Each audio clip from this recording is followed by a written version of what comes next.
Today's lecture deals with the fundamentals of both finance and economics. We're going to answer the simple question, what is economics, and identify several aspects of this question.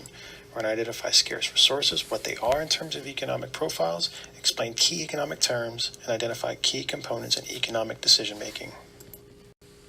So the fundamental question of what is economics? Well, economics is the study of any market system that exists in the world. Economics is also the study of how people choose to use various resources, which can be scarce.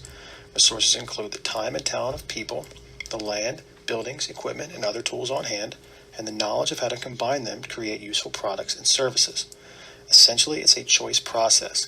Important choices involve how much time to devote to work, to school, and to leisure, how many dollars to spend and how many to save, how to combine resources to produce goods and services, and how to vote and shape the level of taxes and the role of government, essentially boiling down to the study of how people make choices about what they buy and what they produce. The term scarce resources appears in the slide above because a good is scarce if there is not enough to satisfy all wants. A resource or good that is not scarce is loosely referred to as a free good. In terms of water, maybe. In terms of air, maybe. Any produced good or service uses up scarce resources and is therefore considered to be scarce. For our purposes, we're going to determine scarce resources in the forms of land, labor, and capital. Land refers to the open space, water, fuel resources, or minerals. Labor refers to time, muscle power, and brain power. In sport management terminologies, this could be coaches, players, and management staff. Capital is a produced resource in the form of facilities, equipment, roads, bridges used in the production and or distribution of goods and services, and again in sport management terms, the stadium, the practice facility, offices, and parking. In short, economics includes the study of labor, land and capital, of money, income, production, and of taxes and government expenditures. The most famous book in economics is The Inquiry into the Nature and Causes of the Wealth of Nations. This book was written by Adam Smith and published in 1776 in Scotland. Scarcity implies two important concepts. First is rationing, second, trade-offs. Rationing is the control and distribution of resources and scarce goods or services. Rationing also controls the size of the ration, one's allotted portion, and the day or time to be done. Secondly, trade-offs. In terms of trade-offs, it's a situation that involves losing an aspect of something in return for gaining another, also referred to as opportunity cost, which we'll discuss next. In economic terminologies, individuals face trade-offs and societies as well face trade-offs. Individuals face trade-offs in the choices made constrained by certain budgets, and societies face trade-offs in terms of what they purchase versus what they don't purchase. For example, healthcare versus education, or efficiency versus equity. As you'll come to find out, scarcity of resources is one of the more basic concepts in economics.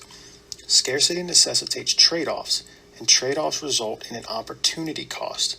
While the cost of a good or service often is thought of in monetary terms, the opportunity cost of a decision is based on what must be given up as the next best alternative as a result of the decision. Any decision that involves a choice between two or more options has an opportunity cost to it. Opportunity cost contrasts to an accounting cost in that accounting costs do not consider foregone opportunities. Consider the case of an MBA student or a sport management student who pays $30,000 a year in tuition and fees at a private university. For a 2-year sport management program, the cost of tuition and fees would be $60,000. This is the monetary cost of the education.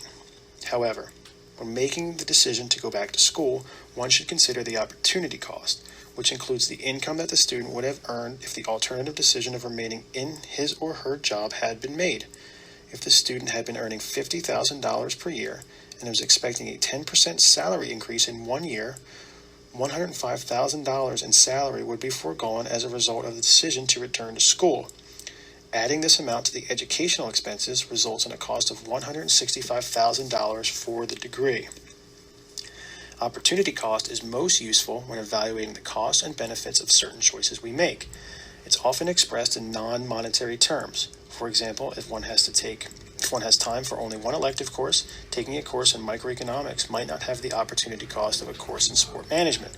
By expressing the cost of one option in terms of the foregone benefits of another, the marginal cost and marginal benefits of the options can be compared. Thus, since there are more desires than resources to fulfill them, we must choose one desire to fulfill over another. Again, remember, there is a cost in every decision when something is scarcified, not necessarily monetary cost. What is given up when the choice is made, oftentimes it's not always clear and not always equal to the price charged. Opportunity cost is also expressed in relative price. That is, the price of one choice relative to the price of another. For example, if milk costs $4 per gallon and bread costs $2 per loaf, then the relative price of milk is 2 loaves of bread. If a consumer goes to the grocery store with only $4 and buys a gallon of milk, then one can say that the opportunity cost of that gallon of milk was 2 loaves of bread, assuming that the bread was the next best alternative. In many cases, the relative price provides better insight into the real cost of a good than does the monetary price. The concept of opportunity cost has a wide range of applications, including some of the following: consumer choice processes, production possibilities, cost of capital, time management, career choice, and analysis of a comparative advantage. Incentives matter in the context of opportunity cost because individuals behave in response to the incentives they face. Ultimately, bad behavior is caused by bad incentives. Policymaking ultimately means that creating new incentives and produce the unintended, unwanted incentives. For example, seatbelts causes reckless driving. In economics and sociology, an incentive is any factor, financial or non-financial, that enables or motivates a particular course of action, or counts as a reason for preferring one choice over the alternatives. It is an expectation that encourages people to behave in a certain way. Since human beings are purposeful creatures, the study of incentive structures is central to the study of all economic activity, both in terms of individual decision-making and in terms of cooperation and competition within a larger institutional structure. Economic analysis, then, of the differences between societies and different organizations within those societies largely amounts to characterizing the differences in incentive structures faced by individuals involved in these collective efforts. Eventually, incentives aim in providing value for money and contributing to organizational success. There are several components to economic decision-making. The 4 outlined above are the most applicable to our discussion today. What goods and services are to be produced? For whom are they produced? How are they produced, and how extensively are they used? The answers to this question will result in our policy of economic decision-making. So the fundamental question here is, why do we care about economic decision-making? 2 main reasons: positive economics and normative economics. First, positive economics seeks to understand the world we live in. It's the branch of economics that concerns a description and explanation of economic phenomena. It focuses on facts and cause and effect relationships that includes the development and testing of economic theories. Secondly, normative economics contributes to policy debate. It's the branch of economics that incorporates value judgments, normative judgments, about what the economy ought to be like or what a particular policy action ought to be recommended to achieve a desirable goal. Normative economics looks at the desirability of certain aspects of the economy. It underlies expressions of support for particular economic policies. Rational behavior is a key assumption used in the study of economics and the choices that people make in pursuit of satisfaction. It builds on the basic premise that people, given the choice, would rather have more than less. Economic agents are ultimately optimizers. Consumers maximize their utility of products or services. Firms maximize their profits for products and services, and politicians tend to maximize votes in order to get reelected. These assumptions provide starting off place for economic models which can be tested against real-world data. Consider a few examples of economic behavior. First, a mother of 2 decides to purchase a 16-ounce bag of candy at the Mega Mart Discount Supercenter for $1.29 rather than paying $1.79 for the same bag of candy at a convenience store. Second, an owner and proprietor of a lunch store decides to increase production and raise the price of their popular club sandwich because it's becoming increasingly popular and his customers are buying more. Third, a professor decides to use the same textbook for his course in the spring semester as the fall semester so that he does not have to prepare a new set of lecture notes for this book. In each case, the chosen option is the rational choice of action that leads to an improvement in satisfaction for the decision maker. The choice generates more satisfaction rather than less. Fundamental in this discussion is maximizing utility. The specific phrase used to capture the notion of rational behavior is this idea of utility maximization. The utility part of this phrase means the satisfaction of wants and needs. The maximization part is reaching the greatest level possible. Thus, the utility maximization assumption is primarily used in the context of consumer demand theory. This theory analyzes consumer buying choices with a keen eye on explaining and understanding the demand curve, the law of demand, and the demand side of the market. The law of demand states that if all other factors remain equal, the higher the price of a good, the less people will demand that good. In other words, the higher the price, the lower the quantity demanded. The amount of a good that buyers purchase at a higher price is less because as the price of a good goes up, so does the opportunity cost of buying that good. As a result, people will naturally avoid buying a product that will force them to forego the consumption of something else they value more. The chart on the slide above shows that the curve is a downward slope. A, B, and C are points on the demand curve.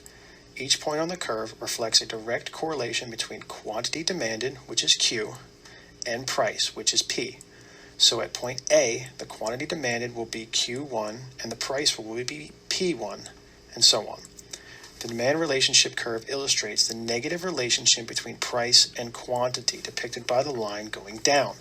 The higher the price of the good, the lower the quantity demanded, which is A, and the lower the price, the more the good will be in demand, C.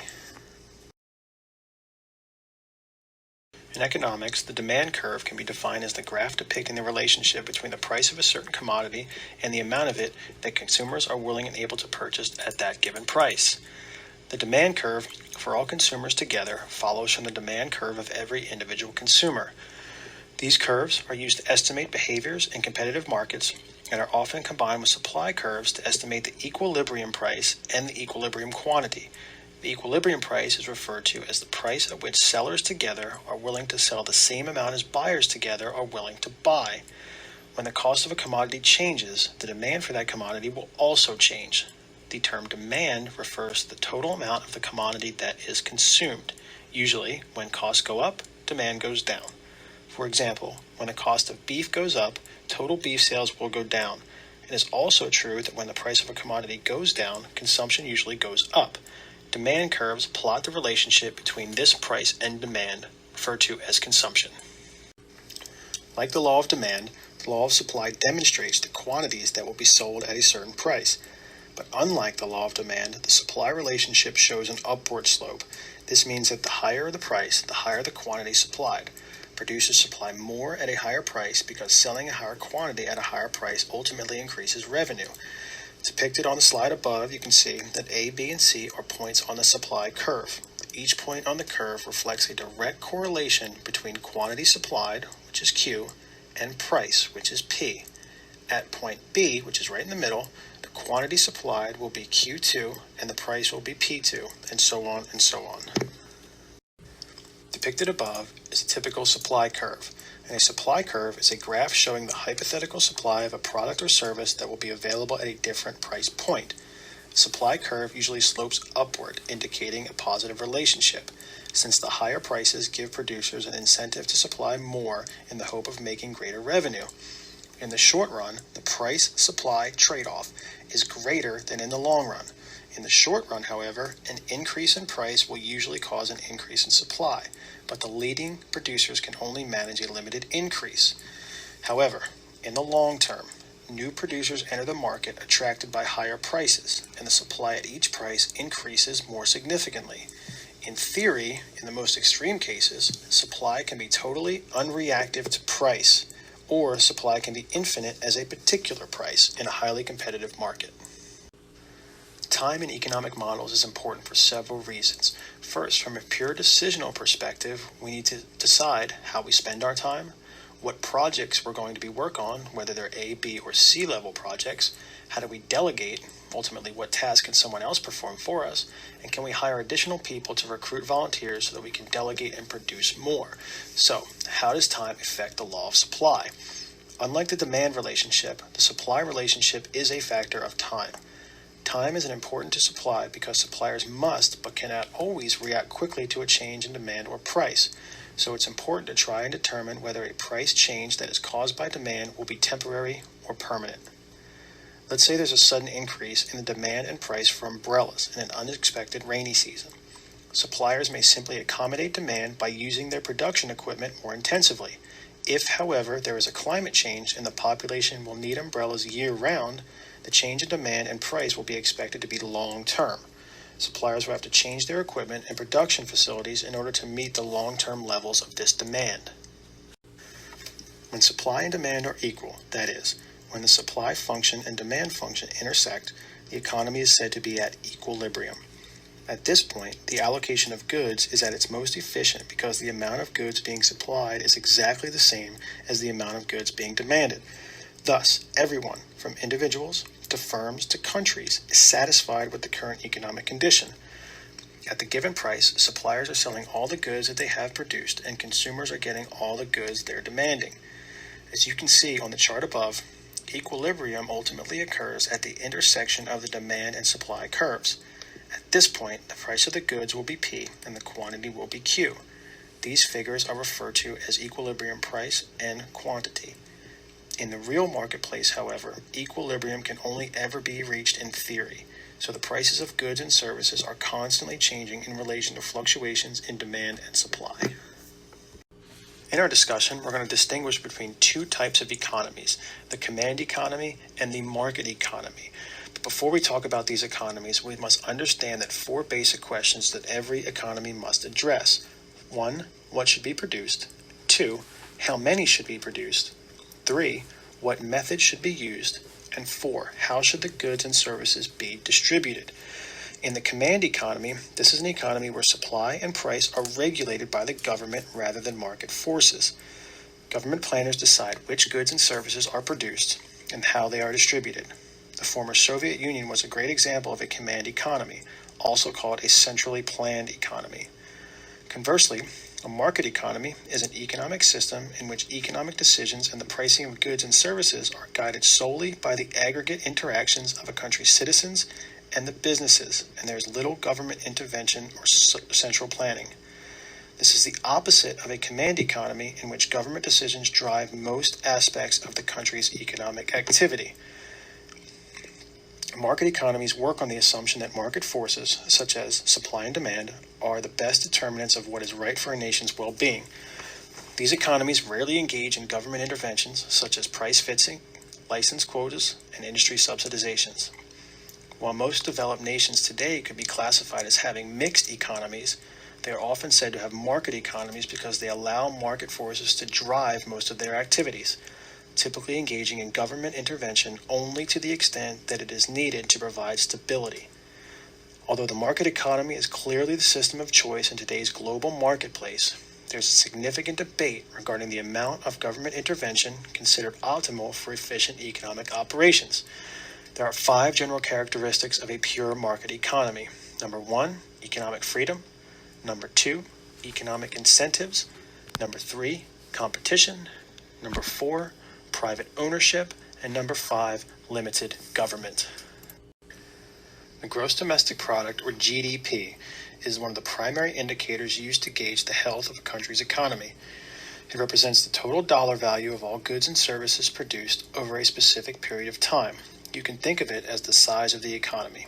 Usually, the GDP is expressed in a comparison to its previous quarter or year. For example, if the year-to-year GDP is up 3%, this is thought to mean that the economy has grown by 3% over the past year. It represents the total of all goods and services produced in the country, but only the final goods and services are included.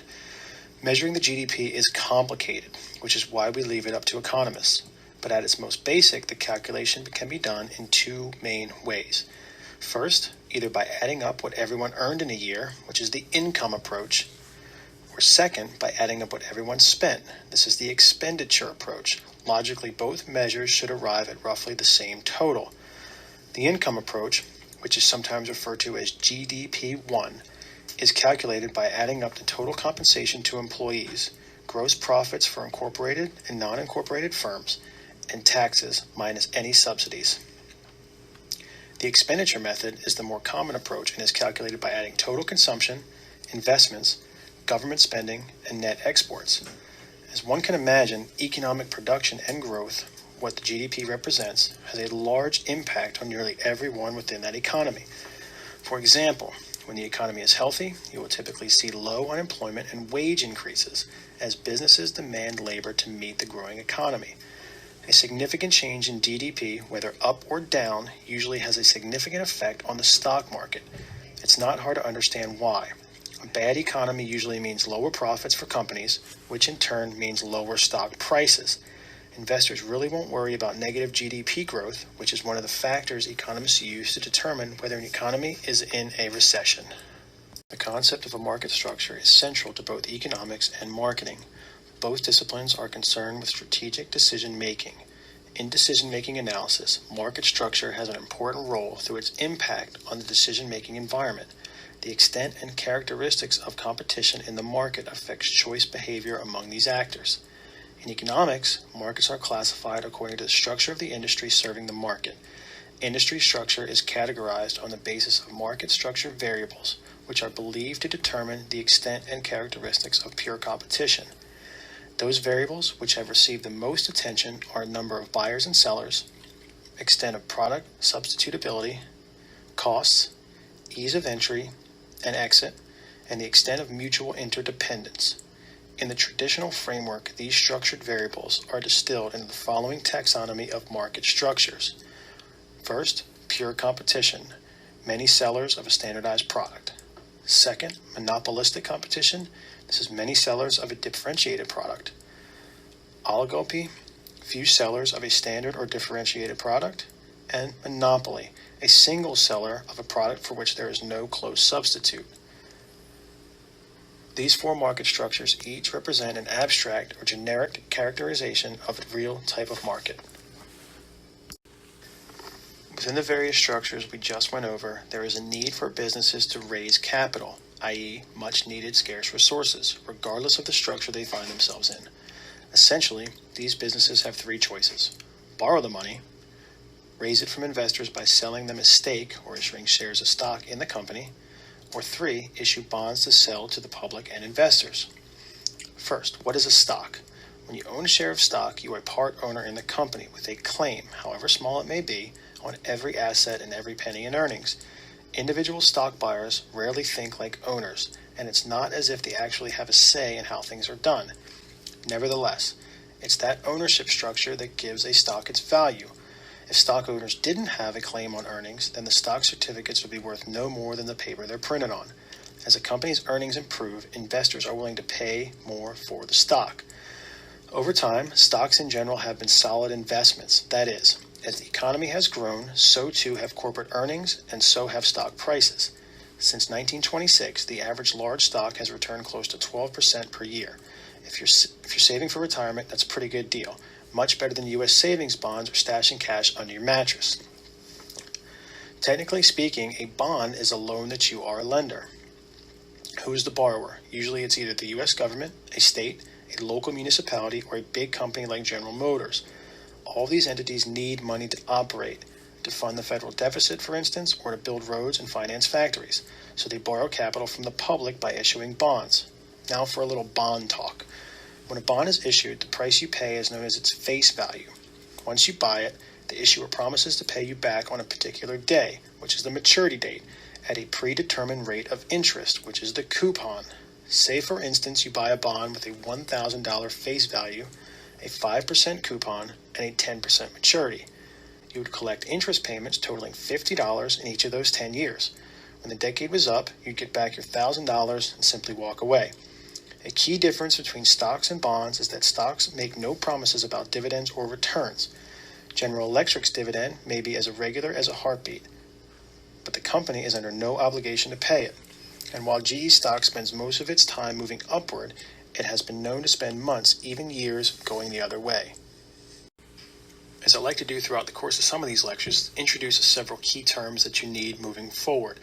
The 4 outlined above are the ones that are central to this discussion today. First, the stock exchange. A stock exchange is a mutual organization which provides trading facilities for stock brokers and traders to trade stocks and other securities. Stock exchanges also provide facilities for the issue and redemption of securities as well as other financial instruments and capital events, including the payment of income and dividends. There are several exchanges we discussed in the personal finance lecture, so please make note of these. They include the NASDAQ, the New York Stock Exchange, the S&P 500, and the AMEX. Second, common stock, where there's two different types of stock, common and preferred. The first is common stock, a security that represents ownership in a corporation. Holders of common stock exercise control by electing a board of directors and voting on corporate policy. Common stockholders are on the bottom of the priority ladder for ownership structure, however. In the event of liquidation, common shareholders have rights to a company's assets only after bondholders, preferred shareholders, and other debt holders have been paid in full. Therefore, if the company goes bankrupt, the common stockholders will not receive their money until the creditors and preferred shareholders have received their respective shares. This makes common stock riskier than debt or preferred shares. The upside to common shares is that they usually outperform bonds and preferred shares in the long run. Second, preferred stock is a class of ownership in a corporation that has a higher claim on the assets and earnings than common stock. Preferred stock generally has a dividend that must be paid out before dividends to common shareholders, and the shares usually do not have voting rights. There are certainly pros and cons when looking at preferred shares. Preferred shareholders have priority over common shareholders on earnings and assets. In the event of liquidation, and they have fixed dividend paid before common stockholders, investors must weigh these positive against the negatives, including giving up their voting rights and less potential for appreciation.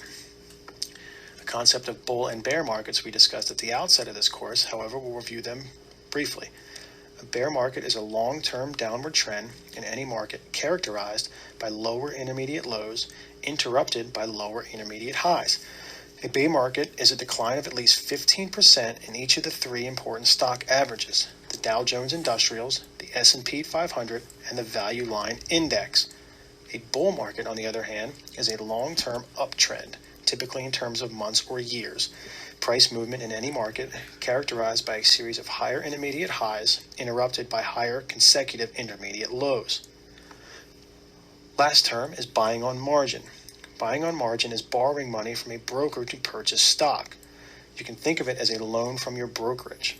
Margin trading allows you to buy more stock than you'd be able to purchase normally. There are really two types of inflation to consider when talking about economic growth as depicted by the discussion of the stock market and bond issuance: demand pull and cost push. On the demand pull side, there really can be too much of a good thing when it comes to economic growth, and the concept of demand pull inflation bears this out. Demand pull inflation explains why certain items or services rise in price even when they appear to be plentiful in supply. A booming economy means that factories are hiring more workers, and those workers are producing more products.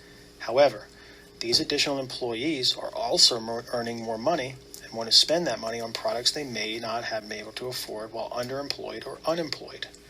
Because the demand for these products rises, but the supply cannot be increased fast enough to meet it, the price of the products often rises as well. This price rise during seemingly strong economic times is called demand pull inflation. This type of inflation is often described by many sources as too much money chasing too few goods, which is a very apt description of the situation. When unemployment rates are low, which is usually seen as a positive step for a nation's economy, the number of people earning money ultimately increases. On the cost push side, this is a type of inflation caused by substantial increases in the cost of important goods or services where no substitutable alternative is available. There are a number of factors which could create a cost push situation, but the two most obvious cases are wage increases and increases in material cost, especially imported goods. The retail price of a product is often based on the current wages of the workers who produce it. So when workers receive raises in pay, the production cost increases as well. The company can't afford to absorb this increase internally, so the added expense of production is passed directly on to the consumer. Since the consumer's own wages may not have risen, the price increase is a form of cost push inflation. The same dollar which would have bought the product last week can now only buy 90% of that product this week. This is what economists would call a lowering in spending power. Simply, we're going to introduce unionism today and come back to it later on in the term. Unionism essentially began after the Revolutionary War with growth until the Great Depression. Established in that time was the American Federation of Labor, or the AFL, and this is what ultimately led to the idea of collective bargaining, which we know all too well today in the sport industry. Finally, we'll discuss what kind of financial decisions a sport manager must make. With scarce resources, time and money, decisions must be made as to how to use the time and money available. Also, if a manager has unlimited resources, people and money, management would ultimately be easy. However, this is not the real world, as managers must work within scarcity of resources to make informed, executive, important decisions. The role played by the financial management in helping an organization make its strategic decisions is depicted best by a pyramid, if you can imagine. At its base, the financial management pyramid is built on the tools of budgeting, financial records, and accounting policy and practice. This foundation supports the building blocks that represent the applications of financial management, which are the analysis of budgeting and accounting information and the creation of meaningful managerial reports. In turn, financial analysis and managerial reports support the management decisions and recommendations that constitute the peak of that pyramid. These decisions rely on informed managers to make the best possible use of the tools and applications at their disposal. Making the right decisions requires good financial information about the cost of individual resources, the cost of producing specific outcomes, expenditures over time, and expected revenues. These decisions also require programmatic information such as the local demographic profile, which are age, marital status, ethnicity, just examples, and psychographic profiles, which are the beliefs and attitudes of consumers. Also regarding decisions are client demand, service utilization, and government regulations. The preceding discussion describes each of the building blocks in the financial management period. 3 things need to consider here as well. First, the tools that serve as the foundation of the financial management model are described as are some of the issues related to costing and pricing that arise during budgeting. Second, a discussion of the applications of some of these tools includes a focus on the use of financial management, such as cost-cutting strategies, financial analysis concepts and indicators, and key output reports. Third, a review of the types of decisions that can be made when a good financial management system is in place.